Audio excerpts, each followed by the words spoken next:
Jury's out. Okay, we're live now. Hello, and welcome to Season of War. We are almost 5 minutes late, which means we are exactly on time for our normal regular stream starting schedule, which is always 5 minutes late, so perfectly as planned. But I guess so tonight, if you didn't already know by reading the video description or other description, tonight we have a new star on the show. Not a new star, but an old new star. Old new star, but you are the star of the show tonight, Carl. You're going to be taking us through your entire journey to and at LVO, the army you took, the armies you played against, what all went down. You're going to bring all the stories from Vegas and bring them out of Vegas and tell us about them. So, I say what stays in Vegas, I guess. So yeah, not anymore. Rich. I won't expose Rich. Yeah. I think no one would be surprised that hearing Ridge went a little nuts. I haven't heard stories, but that's just my assumption automatically. So, well, he did lose to ogres, so I'm sure he did some drinking after that. So after, I guess he'll be doing one of these, and he'll give you the story rundown of what happened that game. But I guess we'll just go straight through, and I'll kind of just talk about my list, my thoughts of why I took the list specifically, and LVO in general, and then I'll just jump into kind of what I played, how I felt about those things, what I think of dragons. Yep.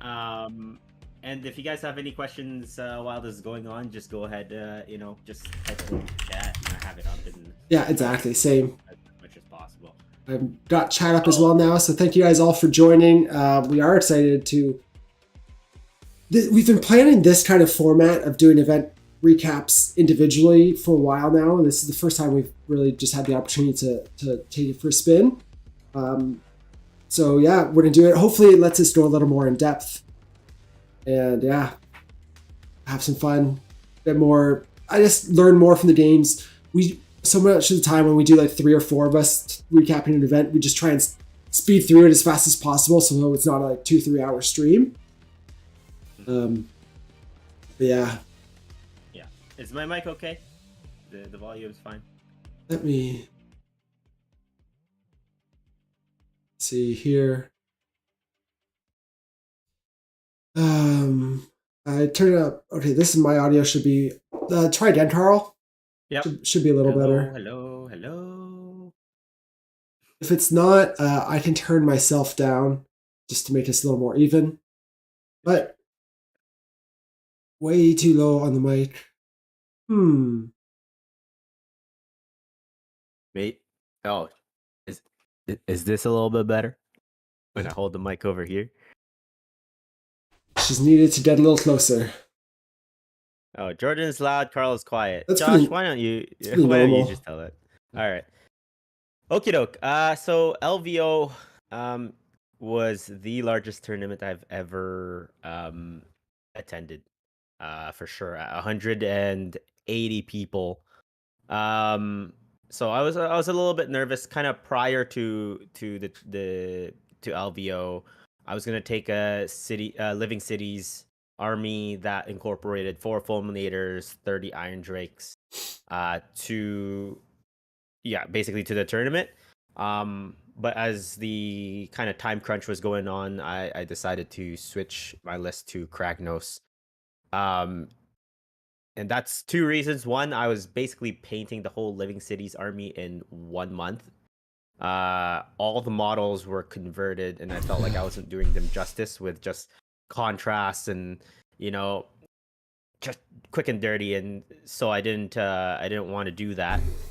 And so I decided to take Kragnos in Ironjawz, which I basically already had. So I wanted a more fun list. And the second one was I've never flown on an airplane with an army before. We've always driven. And then the Ironjawz models are very, very chunky. And so I wanted to have an army that travels well.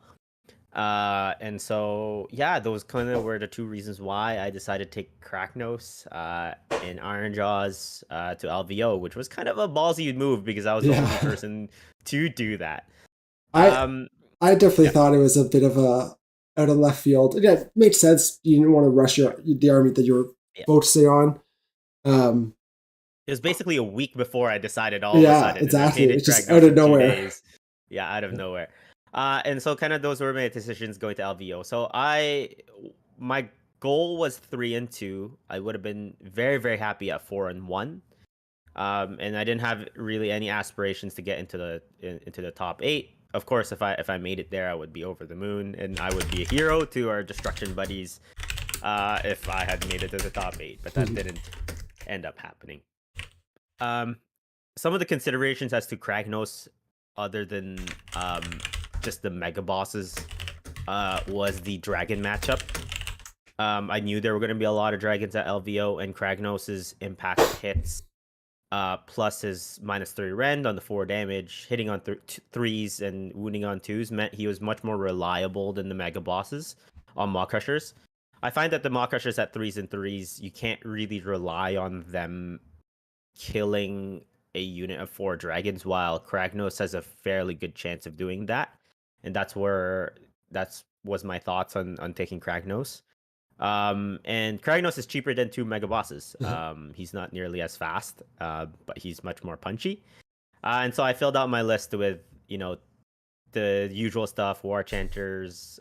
Everybody knows when I play Ironjawz, I always play the Shaman with Master of Magic and the Teleport, just so that you're able to reach out and touch someone. And so, yeah, and I took Wa as my grand strategy because you're always throwing the pigs into dangerous positions. Kragnos you want to throw into dangerous positions as well, so you can keep the Shaman back and then teleport them. And all throughout LVO, I actually didn't drop my grand strategy at all, and I only dropped 2 battle tactics in total, And which, yep. those were both in the last game, right? No, one, Oh, I lost twice, and I dropped 1 battle tactic each. okay. And so it was a fairly good performing army. So we'll kind of, and then I had a unit of 20 shooters, which were probably the MVP. They would just hold the point. And let me tell you, models and units that have low amount of attacks and high quality attacks, like 3-4 damage, hate shooters. Just because the net just screws with people's maths all the time. Yeah. And I was doing weird things like piling in my shooters first and attacking with my shooters first, not my Gorgrunters, so I can pile in within 3 so that my enemy, when they were hitting back, were at -1, Kragnos. Um, and so yeah, those kind of were my thoughts on my list, and I was fairly happy with kind of how it performed overall. Um, but I guess we'll go into game 1. Mhm. So game 1 was against a gentleman called Corey Wiggins. We were playing First Blood, so corner deployments kind of far from each other. Those were the things that were kind of really worrying me because Kragnos moving 10 and charging 18-ish is 28 threat. And so when you're deploying near the corners, shooting armies could potentially deploy outside of your ranges. But he was playing Soulblight, so I had a chance to get in the middle and mash up. He had a zombie dragon and 20 Graveguard. And this was more of a learning game for me. I only played 1 TTS game with this list prior to that, and the game on stream, which didn't have the mega boss on foot. Yeah. Um, Nor the War so Chanters. nor the War Chanters. So I deployed the 20 shooters right in the front, and because I was double battle regiment, I didn't think well or good. And I actually blocked myself off. So because 20 shooters, if you put them 1 inch from each other and put triangles on the ends, they can basically cover your whole deployment zone. And I actually stopped myself from moving. So I saw this. I'm like, if I put Kragnos near the middle, the shooters can't get out of the way, and so Kragnos is stuck behind my screens.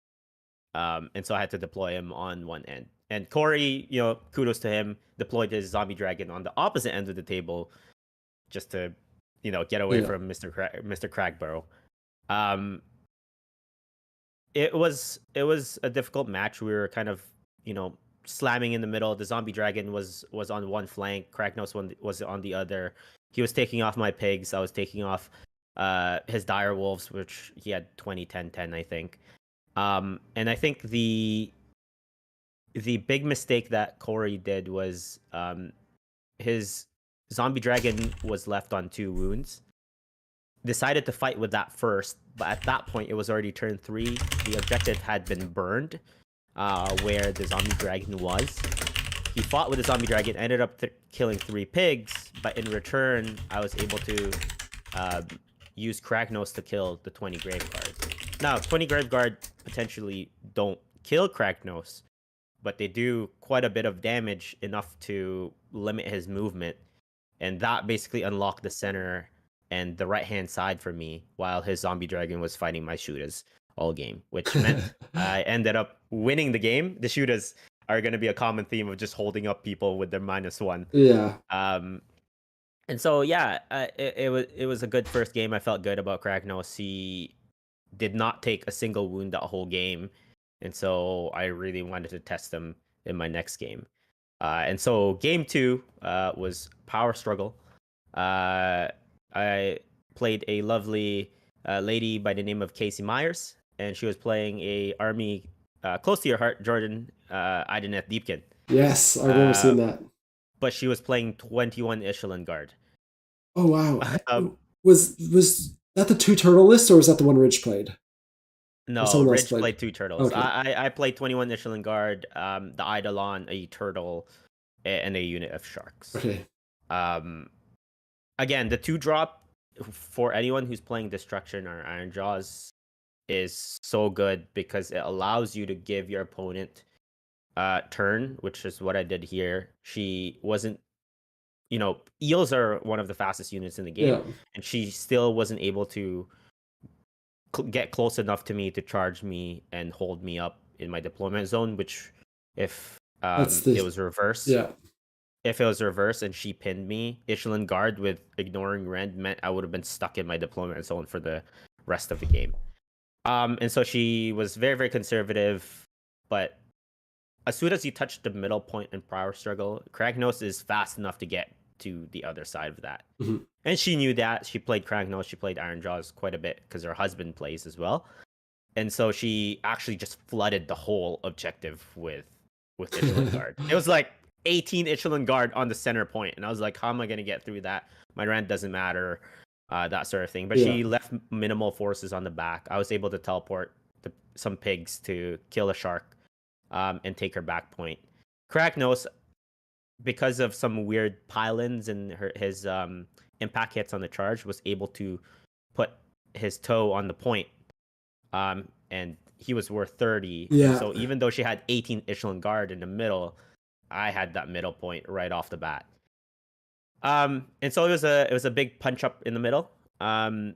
This is where Kragnos, when he takes wounds on any at the end of any phase, hello Beefy Crunch, if he takes any wounds on a 5-up when he's unhurt, he or like to 9 wounds, he deals D3 mortal wounds. Hilariously enough, her 6 units of 3, I didn't roll any 5-ups for 3 turns.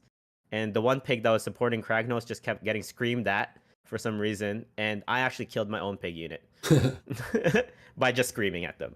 But because Kragnos was in the center and he was able to, just hold, I won a very decisive turn 3 roll, which I gave away to her. Burned, decided to actually keep all the objectives to stretch her out further because I was starting to punch through Echelon Guard. Yeah. Even though the -3 rend doesn't matter against them, 4 damage per Dread Mace swing when you roll 1s and 2s means it kills 1 eel right off the bat. And then I flanked with the pigs, and the pigs were coming from the other end, so I kind of had a pincer maneuver on her. And I was using the Bloodtooth charge after to hold up her Echelon Guard, and so that Kragnos can charge 2 + D6 mortal wounds meant that I was doing most of my damage from the charging more so than the other things. So after 2 games down, I was feeling very good. Kragnos at that point only took like 3 or 4 wounds, I think. And so I was feeling very good, and this is game 3 was the true test of my list. Not to say that the other 2, individuals didn't play well. They did play well. But I think my list had some answers to them. And round 3, I was told, was Cody Saltz, who's a 40K player, recently playing AOS in the last 6 months. I was told by some of the guys around that he actually won 2 GTs, I think back to back. Oh yeah. And so someone who's only been playing for 6 months and winning 2 GTs back to back, I knew I was in for a tough game against a very good player. And his list was 7 dragons and 6 long strikes. And so, I knew I was in for a real test. We were playing the Vice, so it was so super long, and I knew I couldn't touch the long strikes at all. He deployed them right on the line. He was 1-drop, so I knew he was gonna possibly take first, because he wouldn't have done that if not. So he ended up taking first. He double shot the 6 long strikes, and amazingly enough, only killed 3 pigs. In the double shoot, both in the hero phase and in the shooting phase. And so I was feeling very good. I'm like, if I lose 3 pigs just from, Their best trick. shots, Yeah. exactly. And so I was feeling like I was in a very good spot. I would teleport. He also moved his Griffhounds up to screen his long strikes. And this was kind of, I don't want to say it's a controversy, but I did not fully explain my rules to my opponent. Just because when people were telling me that he was a very, very good player, I was thinking he was aware of what Bloodtooth did in that at the end of the combat phase, I'm able to charge you. And so when he moved his Griffhound unit up, it didn't dawn on me that he actually didn't know what my army did. And so on my turn, I charged it with 6 pigs. The Griffhound unit, I charged it with 6 pigs, fully eliminated them, and I had a 5-inch charge to the 6 long strikes. And when I was explaining it to him, I can see in his face that he didn't understand he didn't know that rule was there.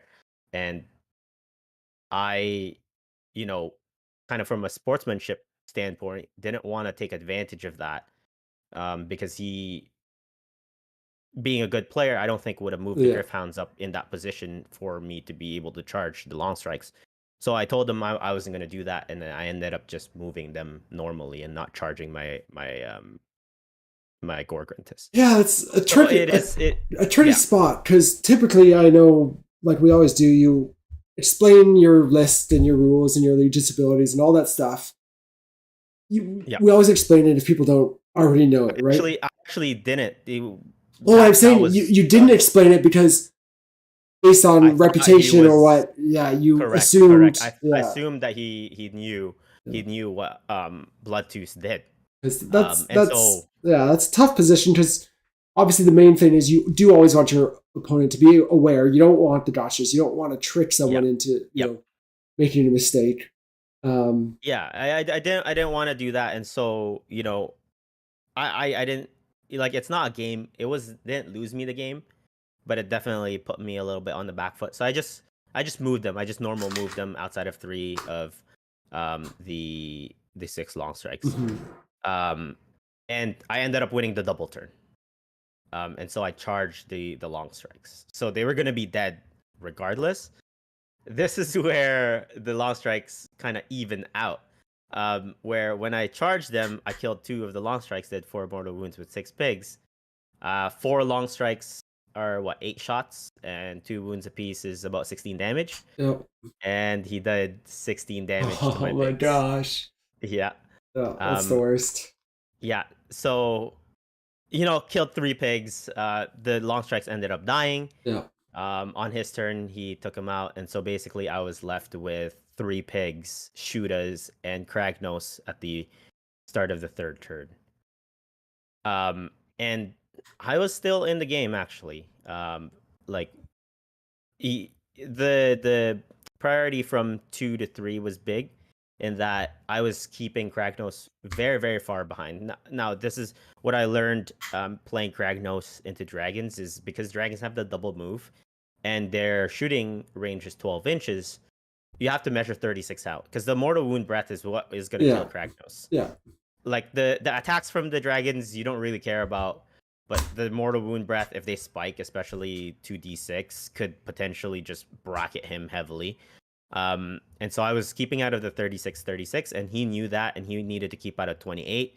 But at this time when it was the time was going to jump into the middle objective in the vice, you want to do that in turn 3 so that when you go to turn 4, you're already on it.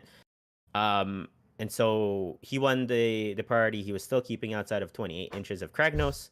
And then he decided to sacrifice 2 dragons to block Kragnos. Now, the terrain was fairly dense actually in LVO as well. And it was semi-player placed in that the defender, whoever is dropping first, gets to put the terrain pieces down. Now, they had a terrain map with circles on it, and because of the pieces of terrain, you could potentially rotate them within that circle so that you could have 2 pieces that are kind of facing each other, and so that the gap in between the pieces of terrain is smaller, or you can kind of put them parallel to each other so that you have an open lane. So while they had terrain maps and the terrain, was good, when you're the defender, you could finagle it a little bit so that the terrain was close. And so he closed it off a little bit. Now Kragnos doesn't fly. He put the two dragons right where the choke point was, right outside of the point. And so when I charged him, even if I blew them up with a charge, with a pile-in, he wasn't getting on the point. Yeah. That's he did make, yeah. Just that highlights my concern and issue with like player placed terrain at events. Yep. We've done events before, and it's like with that, just one here locally in London, and even like I think we had a couple inter-team games, but I played Ridge and I placed the terrain. Or no, we alternate placing terrain. Yep. But we both know, and it doesn't feel good that we're just trying to do it to our advantage, right? Because it's like it's doing a disservice if we're not. So it's like it doesn't feel good. It doesn't improve the game in my I did not think it improved the game. No. So I think terrain maps is just the best thing. They're just generic terrain maps that are balanced and even, and then nobody has any problems. You can't block off or to make advantages specific to your opponent or whatnot, which is like that kind of annoying. Yeah, I do understand why they did it, because LVO I think they had 280 players actually signed up, so it would have been 140 tables. Now if it was TO placed, it would be. I'm fine with players being the ones responsible for it for each mission when they show up to the table, but there should be a map for that mission that's in the players pack. That's what they did. That's what they did. They had maps, but it's circles. But because it's circles, you could still rotate the terrain. Sorry, I would just say it's like just not allow it to close lanes too much. Like be like it has to be 6 inches, 9 inches apart, or whatever you want to do. But maybe tighten down those circles or whatnot so you can't manipulate it. Yeah, too much. And the terrain was huge. Some of them, like, I had to ask my opponent, like, can we play with 7 pieces? Is that okay? Like, we play with 7 pieces, but you place it, even though I won the roll off, just so that it's not so crowded. And then you had to nominate them. What I did, like, impassable was a very, very good keyword for terrain. It actually impacted games quite a bit, which is what we want terrain to do: impact games, but not decide the games, right? Yeah. But because you could choose which one was impassable, it wasn't part of the terrain map. So 2 pieces. There was 8 pieces on the table. 2 pieces were impassable. 2 pieces were garrisonable, and 2 pieces were wildwoods. And so what people started doing was, especially on the Vice, putting impassable right near the center, because my opponent's army is flies, so can fly over those, and I don't fly, so. Yeah, that's really bad. Yeah, So, you know, like just the final point, the GT that we went to that was local, that was player placed. I played Ironjawz.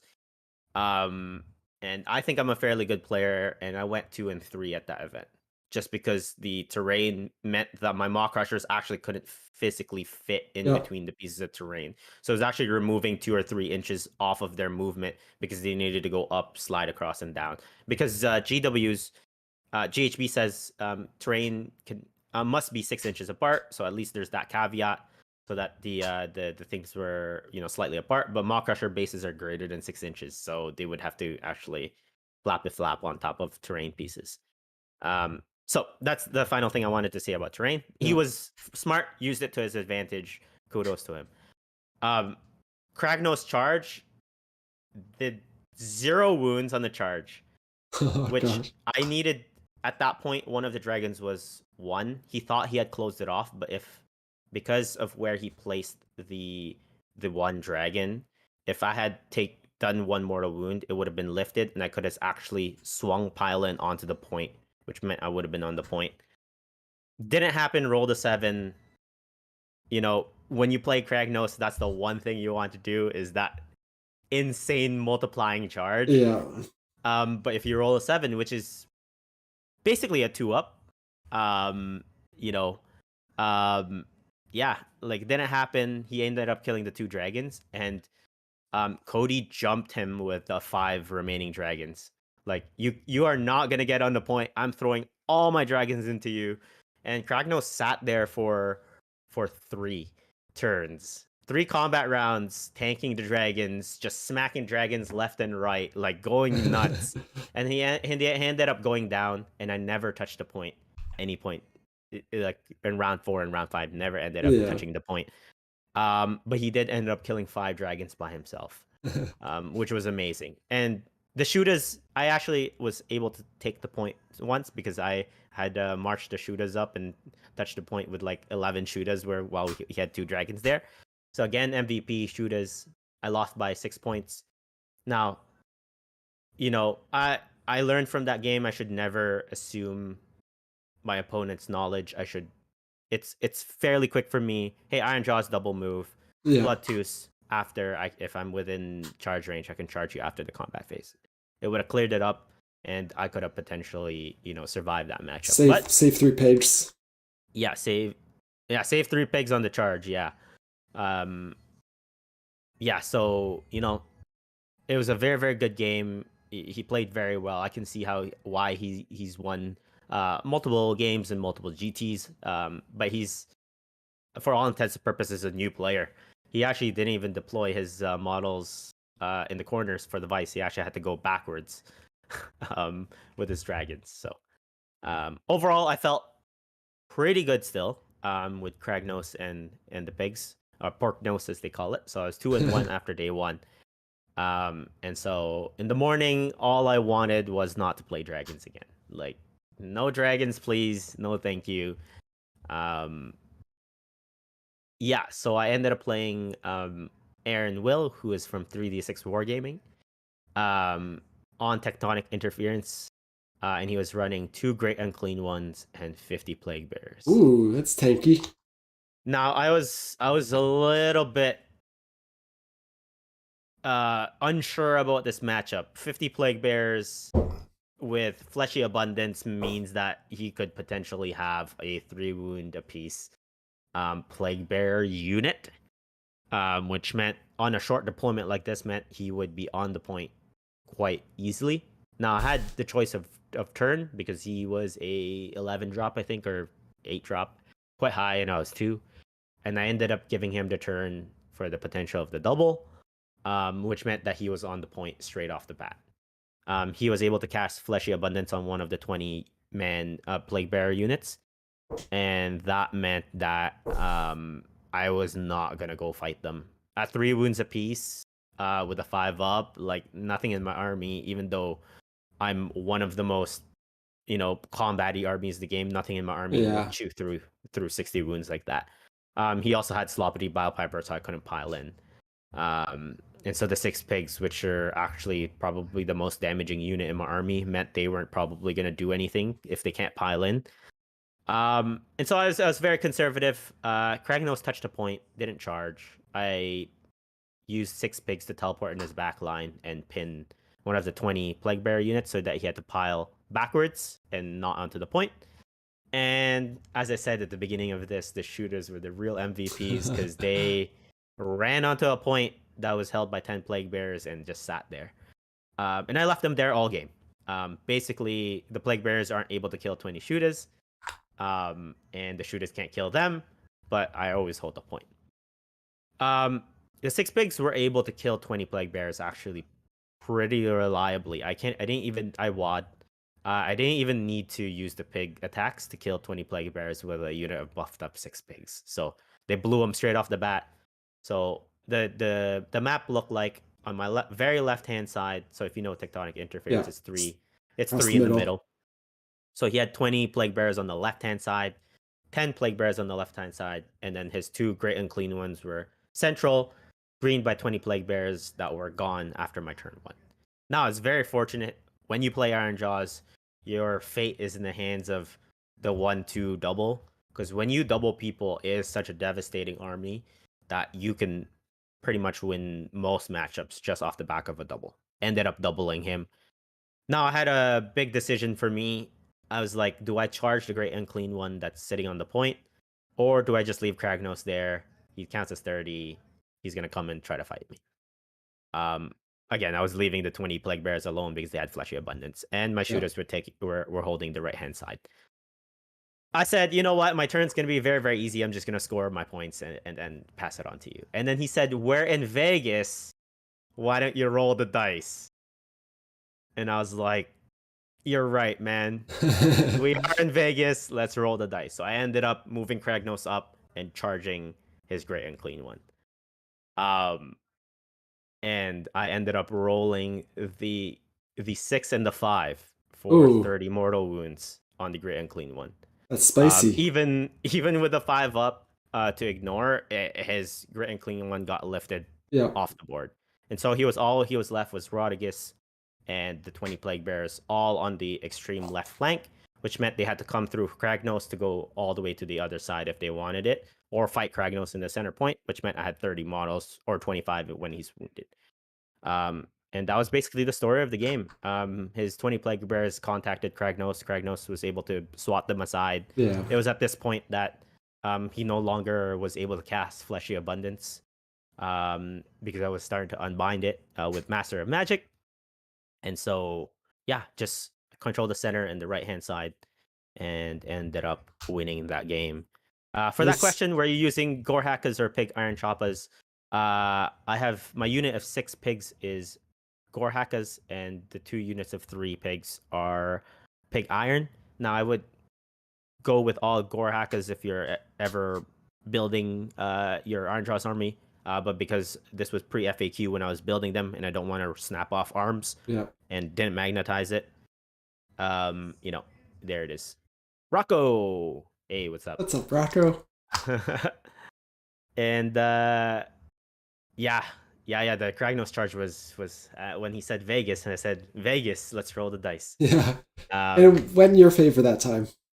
Yeah, it went in my favor that time. Prior to that, I had 4 charges, and all of them were 7. So 3 of those charges were actually, one was against a turtle, one was 2 against the dragons, and I think I had a charge in the Soulblight game as well. And those were all 7. So I was not feeling very good in Kragnos' ability to blow stuff up on the charge. But there you go. Sometimes it works. 6 times 5 is 30 mortal wounds, and that will kill most things in the game. Yeah. And so I was feeling good. I was like, at this point, I had only dropped 1 battle tactic, no grand strategies at all, no nothing. And so if I had won my last game, I would actually have been sitting 8th in the top 8. Again, if I didn't drop any battle tactics, of course, in my last game as well, I would have been in the top 8 with Kragnos and Pigs. So I had a decent chance, and so I was gonna say, you were going to that last round at 3-1 in a pretty good spot. Yeah, one battle tag to drop, so it was in a very, very good spot. Now there was a little bit of controversy in the tournament in that they kept going back and forth in terms of what was the first tiebreaker. So throughout the tournament, from rounds 1 to 3, it was battle tactics as your first tiebreaker, then grand strategy as your second tiebreaker. Sorry, it was minor wins and minor losses, and then battle tactics as it should be. And then in round 4, all of a sudden, I noticed because one of our friends had a minor loss, it got changed to battle tactics, and so 2 people dropped from the top 10 all the way to the 50s because their minor loss turned into an actual loss. So there was that. So I was feeling even better, you know. Yeah. They ended up changing it back to minor losses first, then battle tactics, as it should be. Yeah. As it should be. So I just wanted to touch on that because I got a few questions on that as well. And when I got drawn, I was looking at the people who were 3-1, and there were 2 people who were running dragons, and I did not want to play them because I knew that it was going to be a slogfest. And Kragnos' charge is the only thing that keeps me in that game. If he can just blow up dragons on the charge. And I ended up drawing into 11 dragons. So not just 7. Yeah. Now it's 11 dragons. We were playing Survival of the Fittest. I chose Kragnos as my predator. I chose my 6 pigs as a predator, and then I chose my general as a predator because nothing else in my army punches above its weight, and you don't want to give up any points in Survival of the Fittest. So you don't always have to choose your hammer units in Survival of the Fittest.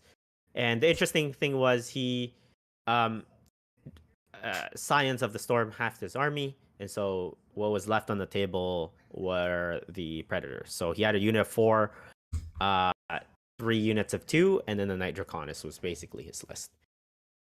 He ended up giving me first.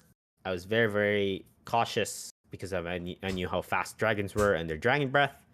I just used my 3 pigs and my shooters to capture all 3 points, passed it to him, and he was, kudos to him, his name was Evan. A lot of the dragon players and most of the dragon players that lost all throughout the weekend, I'll touch on it actually afterwards. He was very cautious. He was just putting enough dragons on the point to take the objectives off of me. He actually didn't even dragon breath me on turn 1. He ran with all 3 units that were on the board for Ferocious Advance, giving him the extra monster point, which meant that it put me on the back foot because I didn't have enough monsters in order to do it. And he won the prior from 1 to 2, and like I said, on the reverse, if you can win priority from 1 to 2 on the Ironjawz army, you're in a very, very good spot. I didn't. I put Kragnos in a spot where he could potentially charge dragons, and he came full army into me. Sorry, on my first turn as well, I teleported to 6 pigs. I wad. I thought 6 pigs could take 2 dragons down, but with -3 rend, they unfortunately did not because I got roared. 3s and 3s sounds very good, but it can be dicey. So I ended up only killing 1 dragon, and I offered my 6 pigs in return, and basically just got blown off the table by dragon fire. And so going into round 2, I only had Kragnos basically as my only hammer left and my Mega Boss on foot. At that point, the Mega Boss on foot had dealt 0 damage in 4 games. 0 damage with Destroyer. He just didn't hit and wound. Like when it's not that he didn't get into combat. He always got into combat, but he dealt 0 wounds at that point. Maybe he killed some Plague Bears, but he didn't really use his Destroyer for anything impactful in any of my games. And so I was like, Mr. Mega Boss, you got to do something right now. You have to kill a dragon or something. And kudos to Mr. Mega Boss, he killed 2 dragons. Oh, nice. So he got eaten up, and ended up winning the priority into 3. Now I had a big decision to make. He had 2 dragons on my bottom left-hand side. I had Kragnos somewhere in the middle, and my point on the top right was 3 pigs, but there was no dragons anywhere anywhere near the top right. Now, if I had to given him turn, there was a possibility that he kills Kragnos because he collapses in the middle, Dragon Breaths him, but I would own the top right point. Now, if I took the turn, I could potentially get Kragnos into combat, but he burns my objective, and I would have to fight from behind. Now, in hindsight, I probably should have given him the turn, but I took the turn because Kragnos was about 25 inches away. And so even with his 10-inch move, he would need a 15-inch charge, which is very, very low. Yeah, even with 3d6. Even with 3d6 to get that. And so I did end up failing the charge. He didn't get into any dragons that turn. And I lost the top right point, which is the big swing there. And again, Evan was playing very, very cagey with his dragons. He did not want to engage at all. He did not want to engage Kragnos. He was kind of just flying around and taking my pieces off, which is what you should do when you're playing dragons. Yeah. Just hit people when you're comfortable with hitting people, but don't alpha somebody. Well, you could alpha somebody and just take them off the board, but you don't have to.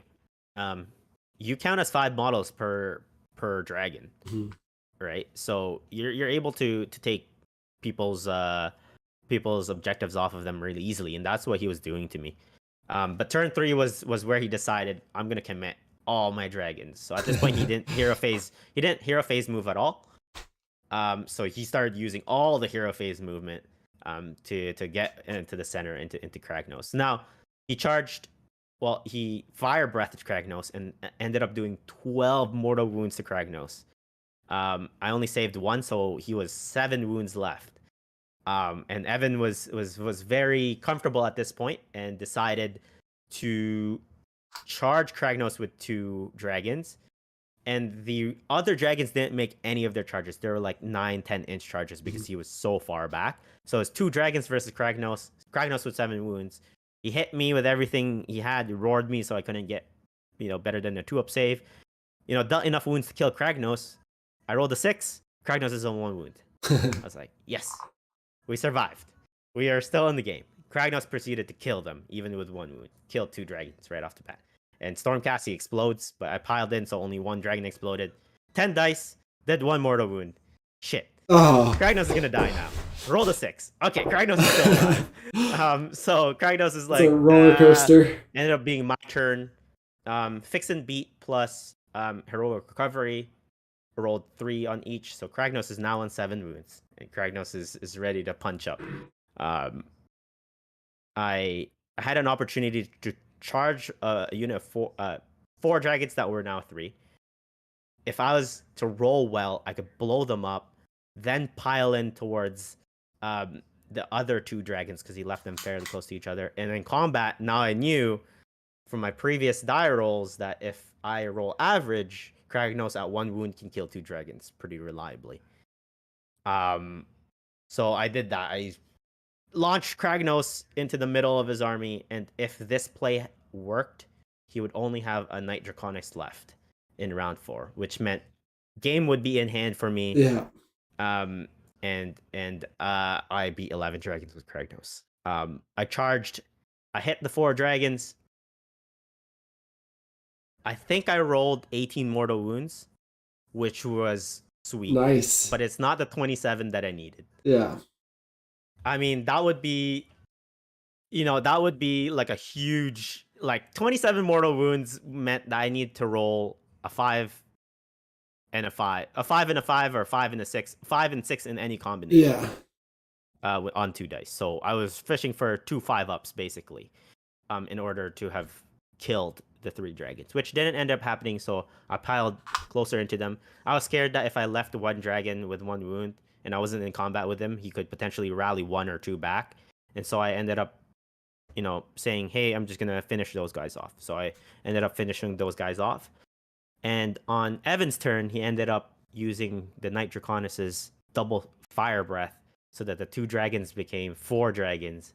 And they were able to finally take Kragnos down. So it was a whole bunch of long bomb things. I think from that game, the only thing that I could have done differently was give him turn 3 so I could burn his objective. So he comes closer to me. He tries to kill Kragnos.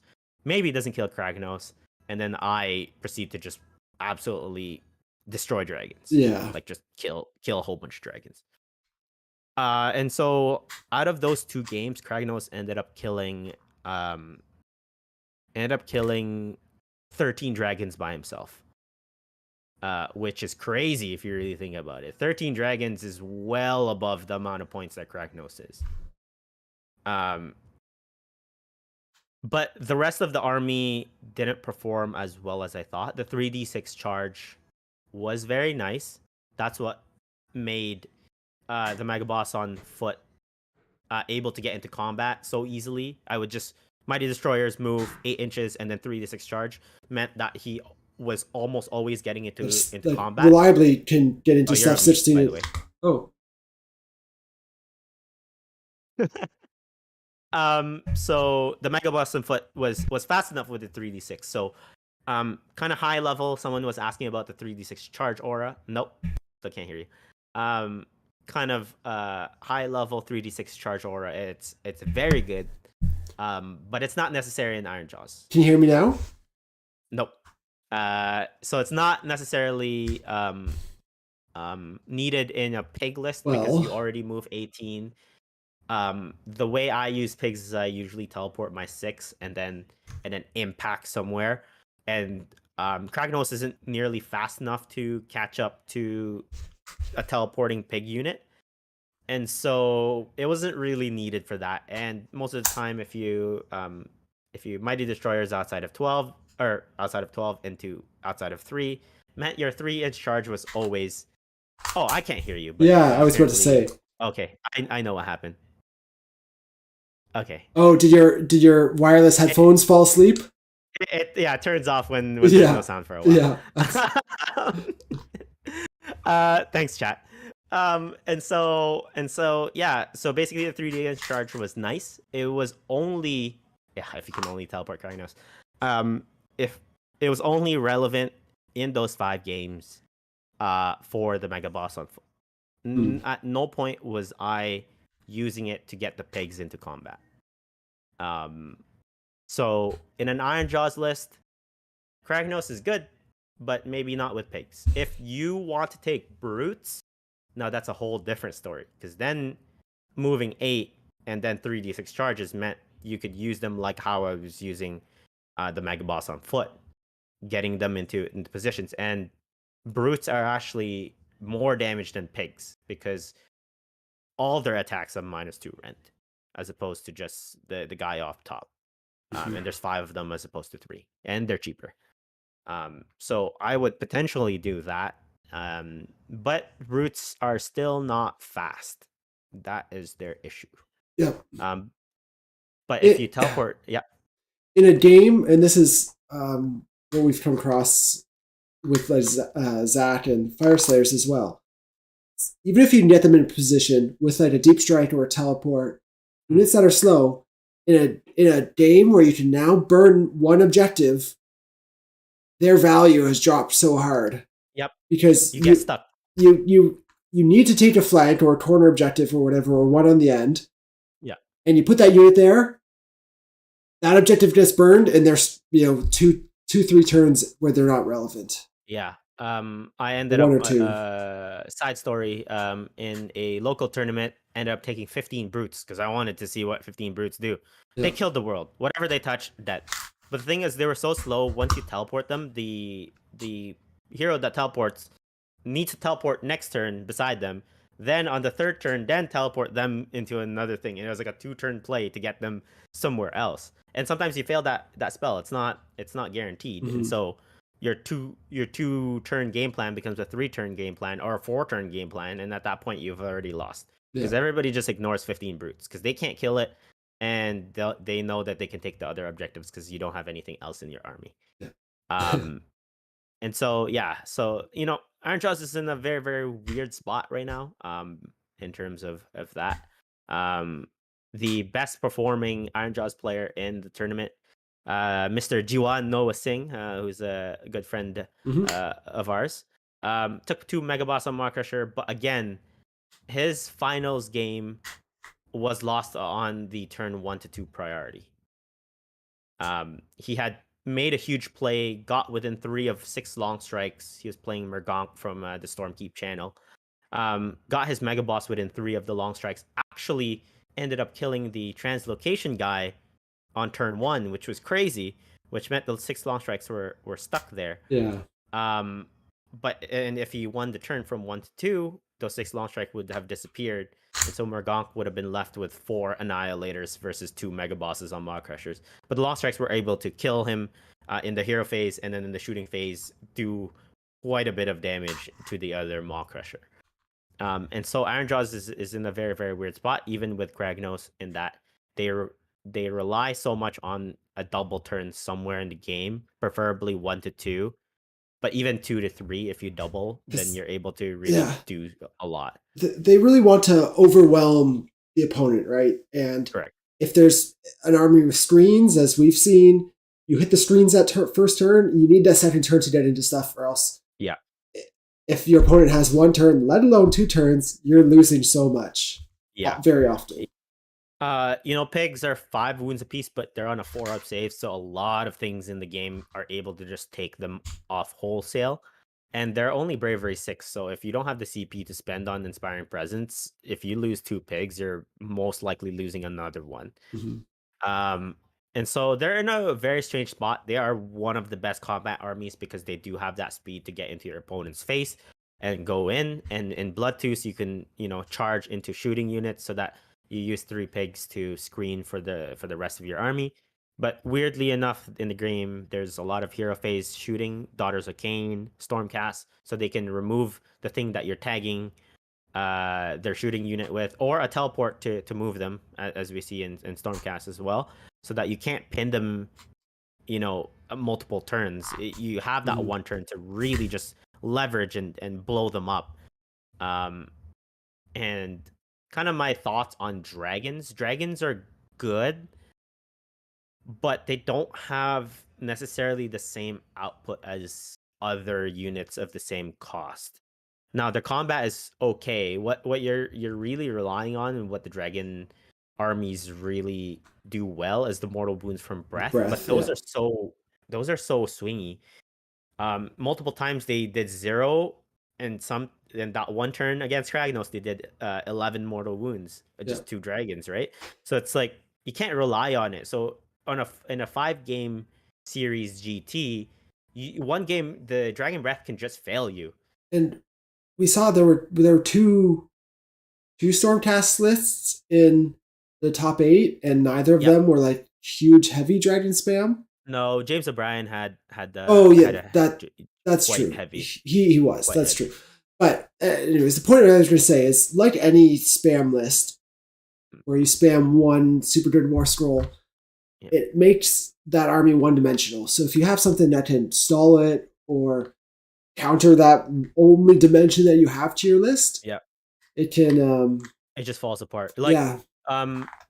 Somebody in the chat, I forgot who it was bringing 60 Iron Drakes. That list would, if you had Soulscream Bridge, that list would pretty much rinse dragons. I've played 30 Iron Drakes, and they were able to kill 8 dragons by themselves throughout the course of a game, -2 Ren, and then the mystical, the leader does d6 damage against them, so 2d6 damage, -3. And I wasn't running Bridge at all because I had forgotten it in my list. So So yes, Bart's Wargaming. Yeah, you would have had a time against dragons. You would have just taken 2 to 3 dragon units off the bat. And when they come into you, you unleash hell. 30 bodies. Like when they do 5 to 6 mortal wounds to you, 30 bodies. If you had Emerald Life Swarm, Rally, like your 5 wounds is nothing to you. Right. So that's kind of my thoughts on the dragons and kind of the state of the game. I think more balanced lists for Stormcast are much better. And as we saw with, sorry, you were. I was just gonna jump on that and say I think we're to see the value, perceived value of dragons in the meta go down. As people get used to them. As you said, like I with a balanced Stormcast list at our last event locally last year, played against pure Dragon 11 Dragon list, and I could sit back, screen, and by the turn, yeah, exactly. By the time round 2, round 3 comes around, it's almost over. And that's not to say I think I won turn 2 priority, which was big. There's other things that can go wrong and whatnot, but Stormcast, if you sit far enough back where even with the 24-inch movement, some missions you can sit further back where they're not reliably getting all their dragons in, or they're deep striking and have 9-inch charge, again not reliable. So it's a bit of a gambler's army. Yes, but between the charges and then the slot machine on the mortal wound breath. Yeah. Because Kragnos was taking down both Cody and Evan took Kragnos down, but it took multiple turns for them to do it. And it was all the mortal wound breath. Talking about more balanced lists, when we talk about Gavin's list, who ended up winning LVO, he was actually using the dragons as a anvil to stop his opponent's movement, pin them, and then use the fulminators as the main. He was actually sacrificing dragons over and over again. My games were over fairly quickly, so I was watching him play. He was sacrificing dragons, using them to take home objectives in Savage Gains and that sort of thing. And most people have this kind of perception of dragons, and so throw most of their army into it, trying to kill them, and then the fulminators sneak on the back and eliminate you. Big tar pit. Yeah, like the dragons. As we've even that's kind of how we've been playing them on the channel a lot, is using them to do the tanking and let everything else come. It's funny actually. Gavin's list. No, he used the crossbowman. Yeah. But which was a really cool idea. But basically, your Living City list, we had talked about a couple times or for a while, was basically is that same list. Yeah. Which is very, very close. But with the Iron Drakes instead. With the Iron Drakes, correct. Yeah. And this was prior to the changes to Unleash Hell. Yeah. And so I would actually really like Gavin's list because it's the range of the crossbows is 24 as opposed to 16, so you don't have to put them in a threatening position as much as you would with Iron Drakes. And there are other lists out there like Lavan, who ended up going all the way to the final Arcany, and boy, I want to shout him out. Yep. He had a very, very good tournament and played extremely, extremely well. Oh, there's Cassidy. I do not want to hear Cass sass, okay? I'm jet lagged and I don't want to hear it. We don't see those Cass sass emotes in the chat.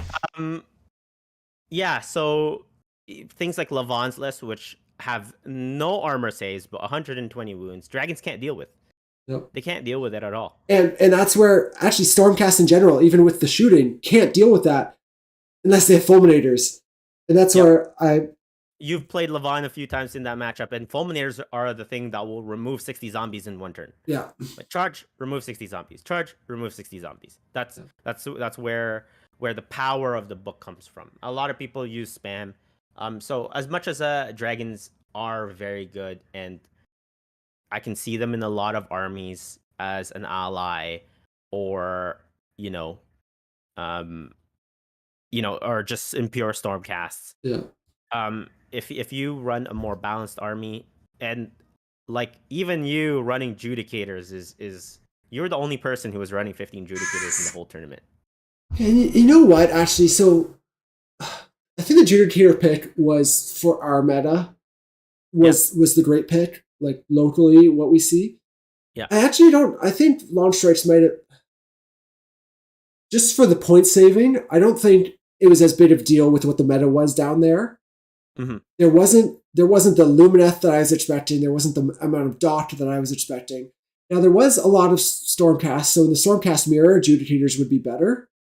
Mm-hmm. Which I guess that alone is a good reason to do it because there was a ton of Stormcast. But if you if you don't get one of those matchups where your opponent has a solid amount of shooting as well, then the adjudicators aren't worth the extra points because you don't need the extra wounds, but someone that can chip your guys down, then that's where it's a big deal. Yeah. Seraphon, that sort of thing could potentially can potentially do the same. So I kind of just like wrap up thoughts on terms of my list. Would I change anything? I know somebody asked a question, would I take the mega Yeah, I was gonna highlight that again? So if I was running a similar list, I would actually drop the mega boss on foot. Just because as good as Destroyer is, what I was lacking was bodies. People were taking the 3 pigs and 3 pigs off, and then at that point I was left with Kragnos and 6 pigs. And so, you know, it was difficult to challenge people on the primary. Like I said, in the 2 games that I lost, I dropped 1 battle tactic each. And so I was doing very well on that sense. I was tying everybody in terms of the number of battle tactics or beating them. Yeah. But what I was not being able to do was challenging people on the primary because they're able to take away, you know, the scoring pieces I had. And so I would actually change my list to be Kragnos, 2 War Chanters, make one of the War Chanters Arcane Tome with Master of Magic and the Great Green Hand.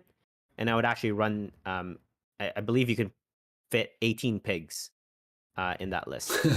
So drop the Shaman, drop the Mega Boss, and drop the Shootas, and you can actually fit 18 pigs in that list with Kragnos still.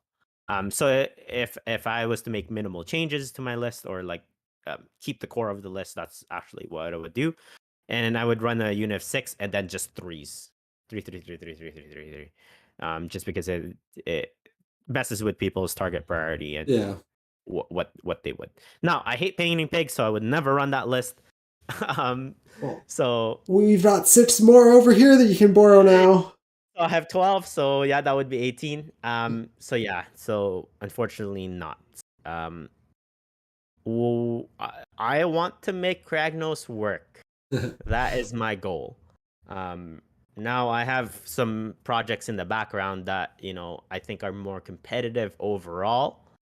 But kind of for the first few events at least, or 1 or 2 events, you know, soon, I'm gonna try to make Kragnos work.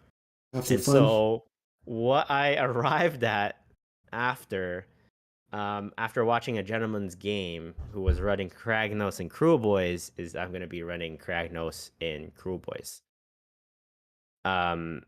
So yeah, so 21 Bolt Boys in Kragnos is currently what's happening in all my paint table.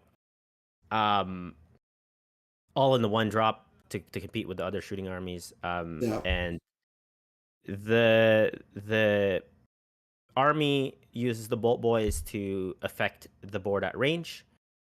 Your opponent either has to shoot you, which means if you have covered in mud, they can't shoot you because they can't target you. And so you affect the board at range and force your enemy to come to you. And Kragnos proceeds to smack everything that comes within arm's length. He's worth 30 models, so he's gonna you know, capture points, and that list also has 40 Hobgrots to back up the rest of the army, the Bull Boys and stuff. So you have quite a few screens to mess with people's combat armies. And super sneaky to, you know, potentially drop a unit right at the outset of the game. Yeah, that's interesting. And obviously, yeah, Craggy can be up in your face and you can do that, screen out, and all the tricks of Cruel Boys. Yeah, and shoot. Yes, I think that's the guy. Colin, your buddy was the one where I watched his whole game, and this has inspired my list. He actually played one of my good friends, Lionel. And Lionel was running an off the wall list again with 12 beasts of Nurgle.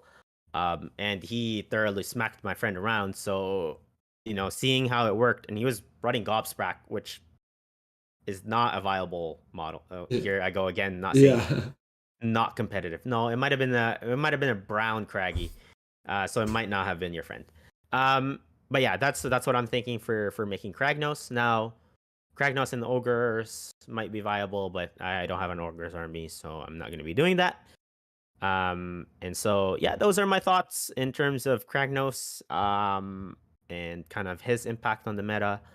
I did not stay hydrated. I left my water bottles in weird Oh places, no. and my chapstick fell on the floor while it was open, so I didn't use it for the whole weekend because chapstick was super expensive in Las Vegas for some reason. They know it's dry as hell. Um, so yeah, all my opponents were great. My toughest matchup probably was Evan with his 11 dragons, just because at 36 inches they can just affect everything Yeah. on the board. Um, yeah, I was happy. I was worried that the dragons would be an all encompassing thing in the event. That the top 8 would have been like four dragon lists, and that's all we see like in the end. But But you know, there's one. one or yeah, and There, then I just Gavin just kind of had dragons sprinkled. as well. Yeah. But like I was extremely happy to see ogres in there, Soulblight, Levon with his 120 zombies, Mergonk using Stormcast, but no dragons or fulminators, just annihilators was very cool to see as well. But that Yeah. has very very that was Yeah. very very I really liked his list. It's if you look at it and it screams efficiency. Like there's no fat in the list. There's no wasted yep points, yep, which and is that's what their very podcast much is all about. very much what I'm about in terms of list building. So I love that. I actually messaged him earlier today and I was like, "Hey, I love your list. I'm going to play it on the channel at some point. Congrats." Yep. So yeah, it was cool. Really cool list. And Nagash with Night Haunt, and there was no Hexwraith bodyguard. So if you want to play Night Haunt and you want to run Nagash, look at Nate Trentinelli's list. Yeah, because top 8. He was top 8, and the secret trick to that thing was the Spirit Torment, because the Spirit Torment at the end of the Battle Shock phase, if you've killed 3 models, he tries to return on a D3. He tries to return a Spirit Host, and then if you roll a 1 to 4, that's less than the wounds characteristic of a Spirit Host, so you can't return one. Is normally how it works, but because Nagash is there, he adds +1, so 0 + 1 = 1. So he still returns a Spirit Host. So that's what he was doing. Very, very clever stuff from Nate, and he was top 8. And I will answer what was the list you didn't want to play in the top 50. That will be the gentleman who was at the final spot of the top 8, who was 3rd, and that was the Phoenicium list, who blew my mind. We kept looking at the list, and nobody understood what this gentleman was doing, what his plan was. How did he win all his games? And so a lot of the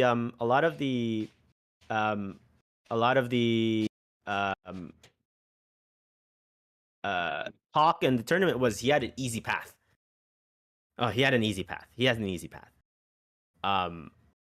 But it was not that. The man plays just this list. He's won some GTs with this list, and it was very clever. So if you wanna play an off meta list, go ahead and do it, because keep practicing at it.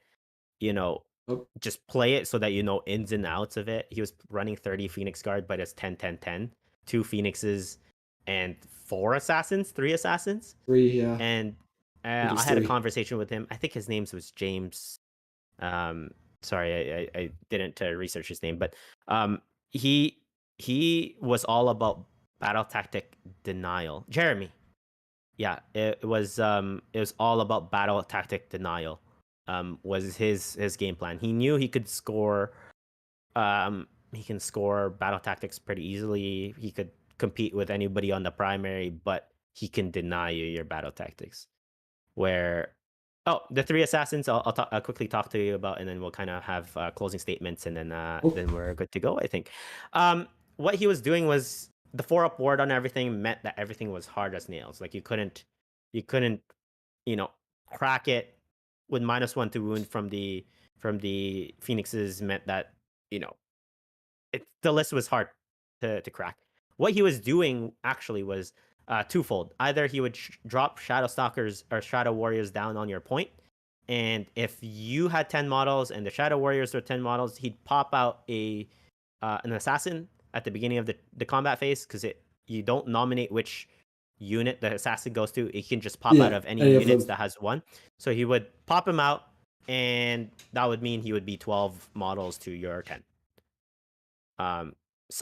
Consequently, if you're trying to take Conqueror or something to try to take a point away from him, and you went with like 15 models, like, yeah, Conqueror, I got it, he'll pop all 3 assassins out onto the same point. So that's 16 to your 15 meant that every single time you wanted to take a point away from the gentleman, you would have to overcommit. Yeah. Overcommit by 7 in order to beat him. So it was genius, and that's only 240 points for that tech. On top of that, the Phoenixes, who heal D3 in Phoenicium, and if you kill a unit, they get +1 to hit and +1 to wound, meant that they were actually quite punchy. Yeah, I had watched his game against Gavin, and Gavin's list is top end efficiency, top end stuff, and that Phoenicium list gave it a run for his money. Gavin admitted at the very, very start that he couldn't crack any of the Phoenixes. And it was only through the Living Cities Fire and Fade that he was able to capture some points and ultimately win the game. So kudos to Jeremy's my mom was in the background dating. So Jeremy's list with the Phoenicium, kudos to him. I want to shout him out for his really good play and out of the box thinking. It's very 40k in the way it thinks. Denial. AOS is all about, I want to score my game plan. I want to do my game plan. But so yeah. Kind of closing thoughts on LVO. It's one of the biggest tournaments. I still had loads of fun. Shout out to Tough Crowd. I'm not part of Tough Crowd. I want to just clear the air for everybody who wants to say that. I had gotten the jersey from them, and I friend of Tough Crowd. Yeah. I'm adjacent. Tough Crowd adjacent. Since 2 of them were in the top 8, I wanted to show my support for both James O'Brien and 3 of them, Nate and G1 Noah Singh. So I wanted to support those guys. I hung out with them basically all weekend with some of the Season of War crew, and so I wanted to support them going into the top 8 since none of us made it. Other than that, Las Vegas did no gambling, lost no money. It's a fun city. Not one that is in my favorites. It's not my scene. Strip clubs and gambling is not 2 things that I would do. And so I would only go to Vegas maybe to see the national parks and shoot some guns. Maybe we don't really get to do that up here in Canada. And of course the tournament. Yeah. So. Do you think would you go to LVO again next year? Oh, 100%. I just even like on the Sunday where we weren't playing. Me, Ridge, Oliver, Lionel, the whole Canadian crew were just sitting on the sidelines. Some of you guys might have seen me in the Honest Wargamer stream. I was in the corner, wearing my Tough Crowd jersey, drinking the beer. So it was just it felt like a football game. It felt like a Sunday baseball game, drinking beers with your friends, watching a sports event. It was really, really cool, and I would do it again. The top 8 is like a very, very cool idea. It felt it's nice to have that true clear winner. Yeah, a true clear winner, and it felt like a sports event. There was maybe 50 or 60 people watching like the top 8 all like the whole time, and even hundreds online for that the phone stream. It was like pretty decent quality in the end, so shout out to everyone that made that possible. Yeah, Joe Dayton was table bossing. It was a fairly quick game, unfortunately, but that's what we were saying about the Fulminators. They can do work. They do the work. So I would definitely go back to LVO. Now. Well, hopefully I make it next year. This is the part of the stream where I go off book a little bit. Oh No, I'm gosh. kidding. No. I this is kind of the first tournament recap that we're doing of the new year 2022. So I kind of want to just um quickly go through my expectations of myself and kind of what I want to do for the 2022 ITC season. Um, and so uh I want it was really cool going to LVO. It ties in because you get the best in faction awards, the best team awards, and ITC overall, and that was really cool. I was super sad not going up claiming a best in faction.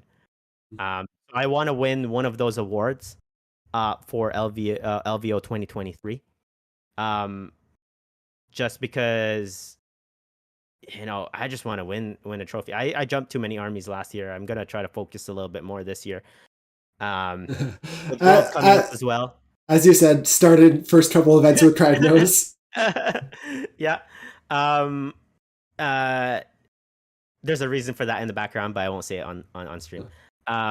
Yeah. I want to perform enough where I win one best in faction, and dare I say maybe even two best in factions. And I want to do that, and but putting all that aside, I think I would be over the moon. I would be the happiest person in the world, and I want to wish this goal into fruition is best team. I know, that'd be cool. If we get as Season of War best team, I don't care if I win 0 awards. Yeah. Only that one. That is my goal. That'd be awesome. Obviously, so actually talking about that, do want to wrap things up in the next couple minutes, but here in Canada, I've mentioned a couple times, we had like 2 GTs in Canada, 3 GTs. Yeah, we had two. Two. We had 2 GTs last year in Canada. Well, at least within a 30-hour drive of us. If you'd want to drive 40 hours, you can go out to BC, but not realistic, right? That's a whole flight away. But so 2 GTs. Hopefully, we'll have more this year. Obviously, traveling is hard, especially with a child and a wife who works shift work. But yeah, man, that's definitely a big goal. I mean, last year we did good of making our GTs count. Yeah, we were scoring well as a team, which was crazy. Still, when you think we had maybe 12 to 15 GT appearances for our entire team. Yeah. A lot of players had 5 to 8 each in the States. Yeah. That's tough to compete with, but yeah, we'll get there. So if we're able to do that, but the more, I think more realistically, top 3 again is something that's achievable for our team. And that's something that I think I'd still be happy with. But if we end up first, and my dream scenario is if we end up first and Tough Crowd is right behind us, 5 points behind or something. And it's because Dayton Obrey ended up joining the Canadian team instead of the American team, to give us those 5 points. I think that would be the dream scenario. So I think I think we can wrap up. Big call outs. Yeah. Yeah. So I enjoyed playing Kragnos. If you wanna, I knew you were in the Dayton. If you wanna have fun with destruction, Kragnos definitely swing that Dread Mace around. Yeah. And yeah, hopefully I see a lot of you guys in the coming weeks, months. I've been probably gonna travel quite a bit to GTs, especially if the PCR test requirements get removed. Yes, please. Because that's about $300 that's costing us on top of each time to go to an event, which makes it so hard to go to US events. Yeah. And so that would be great. So With that, I think we can close off. I want to just thank everybody for joining my rants. I basically took the amount of time that 4 people would do a recap for. So thanks to Jordan because he's sleepy. I can tell. All good. So, Oop. yeah. Cool. Hit me up on Twitter or the Season of War Twitter or Borrow Discord. the Carl. Yeah. You can also, if you do want to see Kragnos in action, our premium battle report tomorrow. So this isn't your day, Carl, but we have one coming out tomorrow with Kragnos played by Zach in Beastclaw Raiders against Ridge with Slaves to Darkness Archaon. And it was a round 5 barn burner. Great game. So if you want to see Kragnos in action, there's another battle report coming with him tomorrow for premium members. Yep. Twitter, Discord, any of that. If you have any more questions I didn't answer here, go ahead and do that there. I'm always around. I always want to help other people get better. So with that, I want to just say bye. All right. See you guys. Thank you so much. Have a good night. Bye.